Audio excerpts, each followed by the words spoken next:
أشهد أن لا إله إلا الله.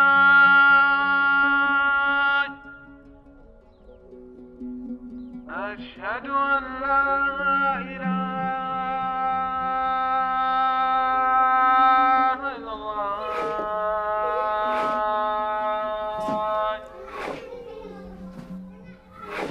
أشهد أن محمدًا رسول الله.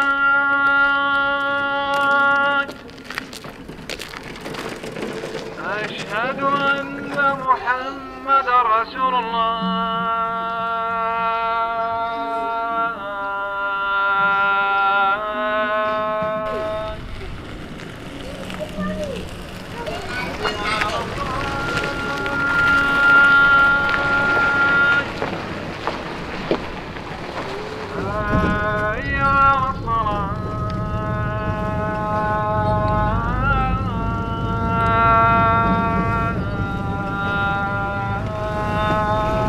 Maybe this family, maybe this people. Yeah, Salaman. Welcome. Where are we going? How far are we going? It's an hour near the Saudi border. We drive from the village now. Yes. This way. Yes. We passed to Amghaza here. Yalla, let's go. The tourism, it's an important thing for the people, you know. We don't have other job except the tourism, you know. If there are tourism people, everybody busy, have a good life, you know. If there are no tourism, the life it's like a little bit hard, you know, for the people because they don't have salary, you know. This desert belongs to Zalabia tribe. Zalabia tribe, they live in this desert like 300 years ago. You know your area, your land, your grandfather, your father told you this land, it's belongs to us. Take care about it, you know.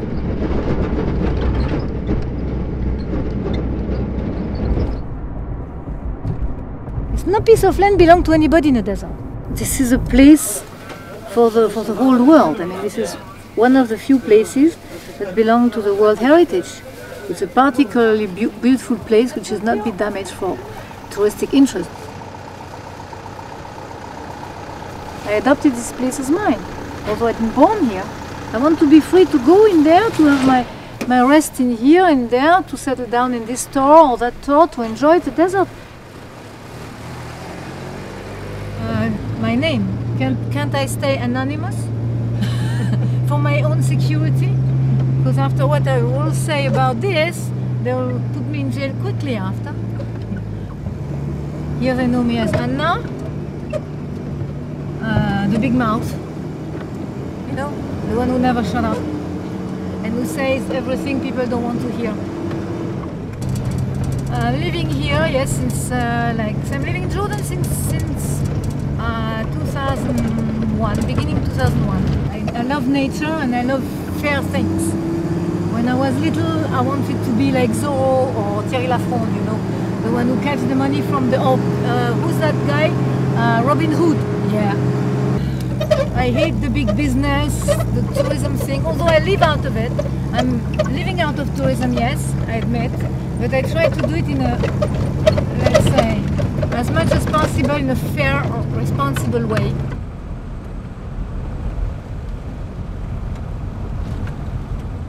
And she arrived, she first make business in Petra. She married to one boy, his name Ahmed, from Wadi Musa. She come to Wadi Rum as the first time as a tourist, and then she feel like, okay, she's like full in love with Wadi Rum. She found Wadi Rum, it's beautiful place, easy to make money.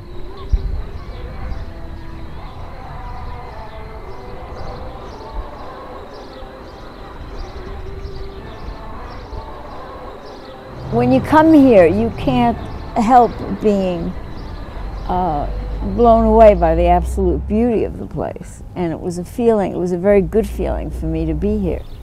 I mean, the energy and the light and everything was absolutely awesome. My name is Erga,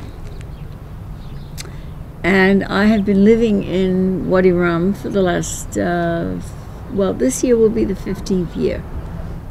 I lived 7 years in the desert alone, but now in the remainder of the years I've been living in the village. I wanted to understand people, and I wanted to understand the culture of the Bedouins and what it's like living in the desert, and what it's like to have a relationship with a culture that's totally different. This is my mother, huh? Yeah. Much. No, it's different. Okay, it's nice to. Where you I just coming came from, back Mom? from Amman this morning. this morning? How long you stay there? I was there 9 days. 9 days. Yeah. Anyway, you know, Raga, Yeah. miss you because you are a I long time know. don't I have to visit there. go. I have to go. I Stay hope so. there. You coming just. I will. We see you near the cave and near my camp, and we ask. This is your friend. He will coming long time ago. Yeah. they have a campsite where I lived there. It's a beautiful place. Yeah. Where are the women? Are they out there? I never brought tourists here. Or are they here? I really didn't want it. I saw what it did in Portugal to the village I lived in, how it changed. I saw what it did to people. They got into money, and then the year the tourism is no good, everybody's miserable because there's no money. I went to places that I was living in, and it was all full of Jeep tracks. It wasn't that way when I first came here. So in that sense, yeah, tourism changes. And you can go one of two ways. You can maintain, because you care about the environment and you care about the nature and you care about keeping it the way your fathers and grandfathers had it, that you could do it that way, or you could just go the other way and just want to make the biggest, best campsite in all of Jordan, and everybody will come to you.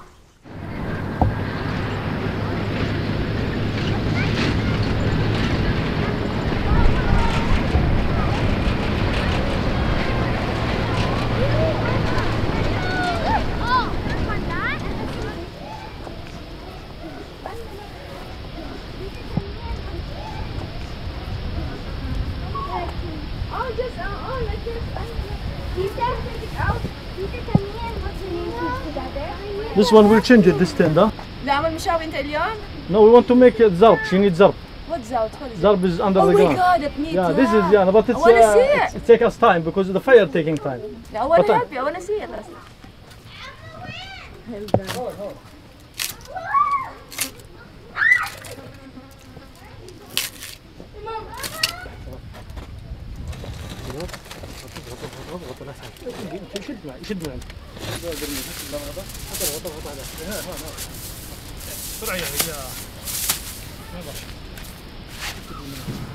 هاي شو اسمك عمو؟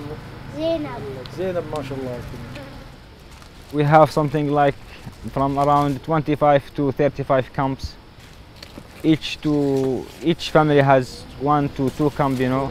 They have it in his own place, because each in the tribe of Zalabia, each family has a place in the desert. They have a special place, you know.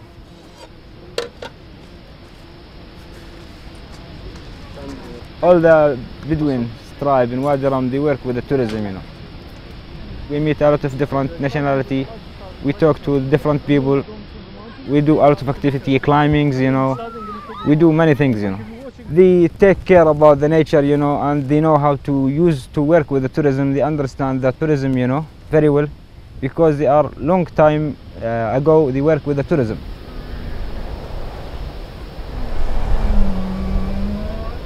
When the Bedouins started their own kind of tourism, people would come, individual people would come here, people who liked deserts, people who had a vague idea of these people, maybe they were archaeologists or anthropologists, who knew that there was an existence and came to visit and liked to visit the way things were.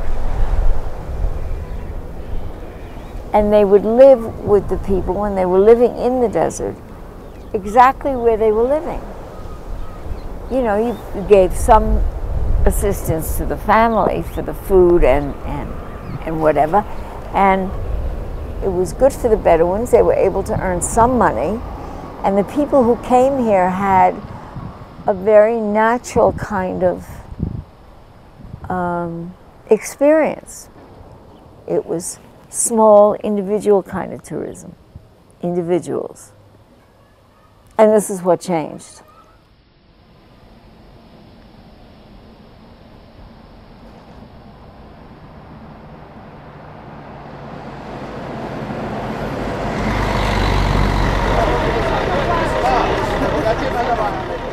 When Jordan started to get big,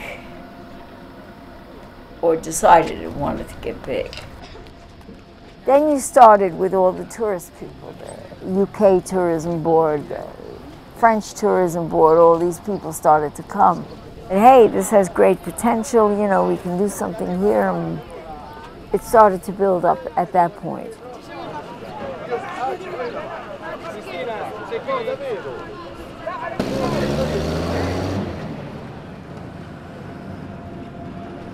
So then you started to get big groups. So you get a different kind of a feeling with the tourism. And the money got very interesting. You know, tourism became a magic button. $3 per person for a tent. To come inside this desert, it's 5 Jordanian dinars. We just did a camel ride and it's cost 10 dinars. The camp was 25 JD each. 67. 65, 70 GD. 70 euro. 100? 120 GD. 240. 2 to 300 US. They just need money. Money, money. They just, I don't know, I think they are just blinded by the dollar sign somewhere, you know.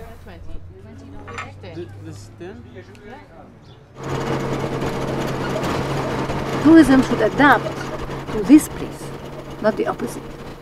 Okay, we can say since the small camps started to be big and multiplying, and I started to feel there's a catastrophe to come and the desert really in danger, and I started to talk about it and to tell the camp owners directly that they are doing mistakes and they shouldn't do that, and talking to everybody like this. Of course, these camp owners start really to hate me.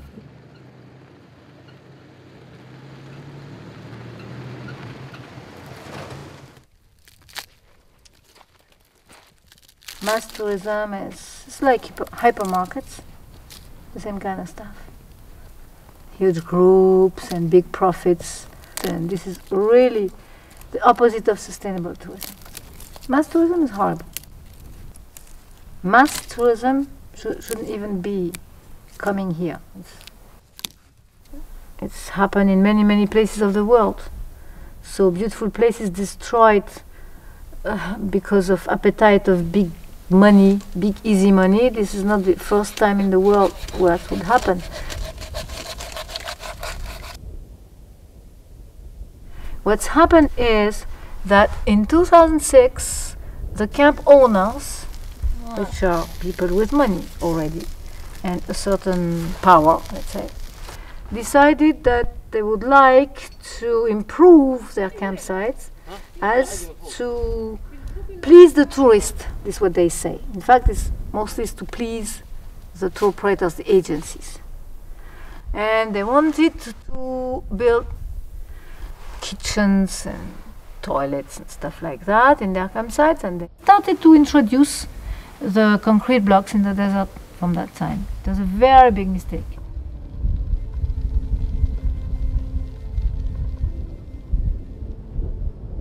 I don't know what it is about.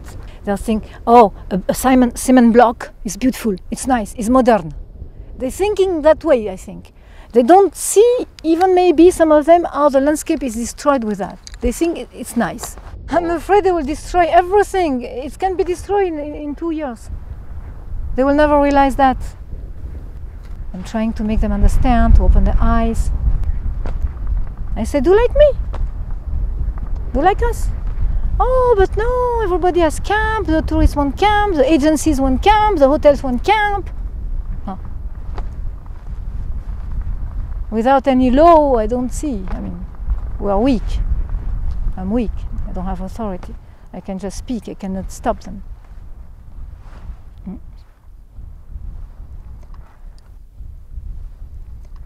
It's not a tent.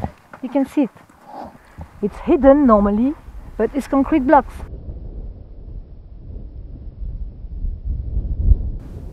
After all, if they want to put it out of the protected area, why not? Why not? After all, maybe if people like it, but not inside, for God's sake. Because the people who love nature will not be able to see any nature. This is the problem. I respect the people who need comfort and electricity and bathrooms and whatever. But those people might sleep outside of the desert. And inside the desert is the place for the nature lovers. If you want to sleep inside, you sleep in the nature way. If you want to sleep outside, you have everything you want. And that's it. And also, yes, from the other side you can see solar panels. Solar panels is a nice, clean energy. And I'm totally for solar panels, but not in the desert because of the reflections of the sun. You see them from far away. This is where the government has to be here, has to do something. This is where the law has to be. Oh, and there is the kitchen, of course. Look. Oh, you can come. If what he does is nice, he can be happy we shoot. If what he does is not nice, I don't care about what he says.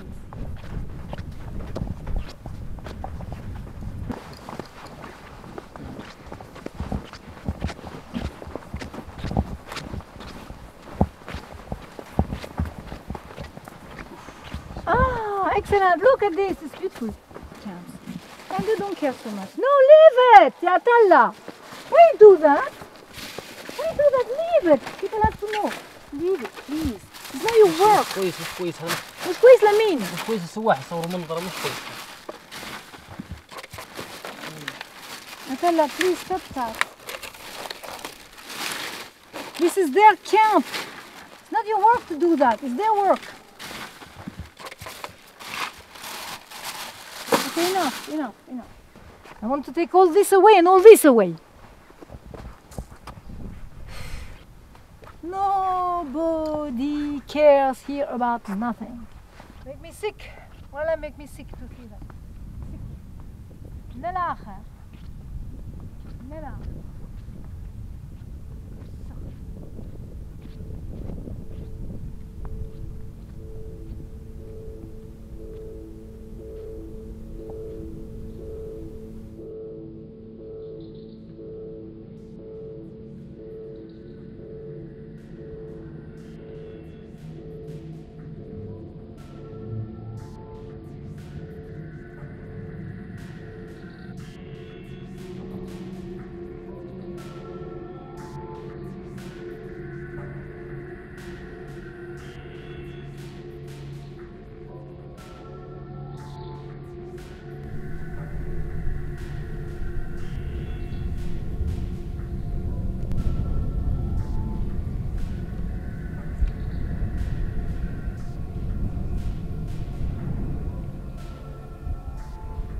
Anne says that you don't know how to deal with this desert, you're gonna destroy this desert. What are you gonna reply to her? No, if we destroy this desert, you know, we destroyed it a long time ago, you know, not now, you know. We understand tourism, you know, and desert, you know, how to say, the desert in heart, you know, in my heart. and in heart all the Bedouins, you know. They love desert, they take care about desert, you know. The tourism doesn't change nothing in Bedouin culture and Bedouin hospitality, you know. And she is not good. And she make like black money, you know, without pay tax. So, she write bad recommendation about the Bedouin internet, just to make the people afraid from Bedouin side to come with her in her business. Well, basically she's always saying that the camp is a bad thing. Why she say that? Yeah, she said the camp it's bad thing because she cannot make camp. She can't have agreement for this thing, you know. Well, Anne says that there are more than 100 camps in the desert, and more than 60 are without a license. Is that true? This is not true, you know. We have a camp, Bedouin family camp, you know. Every family, you know, in the Wadi Rum village, they have special place to come in a weekend, you know. All the people in the village, they was living in the desert, you know. They love the desert, these people, you know. Not easy for them to live in the town, you know, all the week, you know. Each family have a small tent in the desert, you know. They put it in the cave, you know, for his family, you know. In weekend, they take his family, you know, his children to the camp, you know, to spend the night there, you know. This is the camp what she mean, you know. This woman, she's sick from tourists. She think everything in desert, it's belong to the tourist, you know. People make it for tourists. No. Is it true that she's trying, she said, I'm trying to do the things the Bedouin way? No. She's like, I don't know how to translate this in English, you know. In Arabic. هي مجنونة مصاري. يعني she's crazy about money. She loves money a lot, you know. So she do everything to get money, you know. You gotta put eyes on this. You have to put these big eyes, you know? Really. Like this, I'll show you. It's very funny. You see this? I mean, she's gorgeous. You know, so I think you should put it this way. Wait a minute.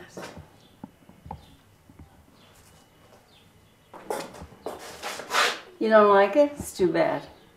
I think it looks great. You have to have a sense of humor in this world because the world is so serious. You know, and if you have a sense of humor, you survive long enough. And yeah, I saw her last night. She's been coming here. She's married to a guy in Petra, but she works with, legally she's really not allowed to come here, but she works with people from Rum so she can get her tourists in. But she gets a bit crazy. I mean, she's not totally wrong in her feeling that the desert is being ruined. But it's not the Bedouins' fault. The campsites were set up the way the Bedouins lived. The government ordered them to change the campsite. I think it was about 6 years ago. Yeah. Suddenly, the government of Aqaba is created. They took control of Wadi Rum and Petra. And they created what they said was a golden triangle, Aqaba, Wadi Rum, and Petra. And they wanted control of the money. They didn't care if it was all right or not. They didn't ask the people what they wanted. They didn't ask the people to join them in making decisions. They made the decisions and they said, this is the way it's done. So they started to come in. They wanted to increase the tourism, and they felt that some tourists might not like the idea of a rough campsite. So maybe you should make some changes in the campsite, and then you'll get your license. What are the changes? You have to put in water, showers, toilets, and you have to put in a kitchen, which is the most ridiculous thing. They have a vision that this place should look like this and this and this, but the reality of it is different. And if you don't understand the difference, then you won't understand how to create a good vision.